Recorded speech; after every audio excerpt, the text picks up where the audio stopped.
नाज़रीन, नओं देरो में सियासी समाजी धुरियुनि ठरी मीर भानो उस्ताद पारां ॿारनि खे ज़्यादती जो निशानो बणाइण वारे वाक़े ख़िलाफ़ सरापा एहतजाज बणिजी वियूं आहिनि।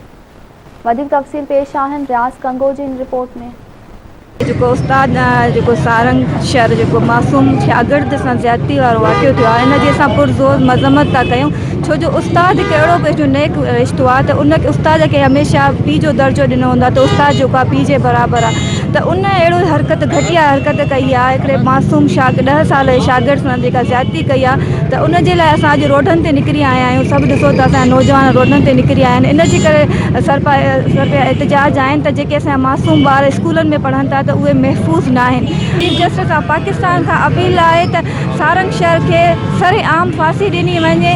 दिल दुखोईंदड़ वाक़ियो ऐं एज़ अ इहो रेपिस्ट टीचर जीअं इहो वाक़ियो कयो त सिंध हुकूमत फौरी तरह पंहिंजी हरकत में अची करे इन खे गिरफ़्तार करायो, FIR थी वई आहे। ऐं हींअर जेको बि मरहलो मसइलो हलंदो बिल्कुलु कोर्ट में हलंदो ऐं कोर्टूं इन खे पंहिंजे आइन ऐं कानून तहत सज़ा ॾींदियूं।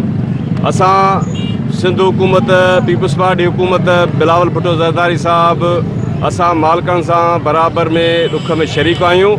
ऐं तव्हांखे इहो कैफ़र किरदार ताईं इहो जेको दाग़ आहे, इहो इंसानियत ते कारो दाग़ आहे। इन जी जेतिरी मज़म्मत कजे उहा इंतिहाई घटि आहे। हरकत कई आहे उन ते जेतिरी लांताणो कजे ओतिरो घटि आहे। असां हुकूमत सां इहो ई मुतालबो कंदासीं त जेके बाअसर माण्हू उन्हनि जी हेल्प करे रहिया आहिनि, उन्हनि जी फेवर करे रहिया आहिनि, उन्हनि खे बि जल्द पकड़ियो वञे ऐं ही हिकिड़ी माफ़िया आहे, हिकिड़ी चेन आहे, उन्हनि खे कमज़ोर करे कानून जे कटकरे में आंदो वञे। वॾी महिरबानी। साहिल समेत सां बदफेली कई वई आहे।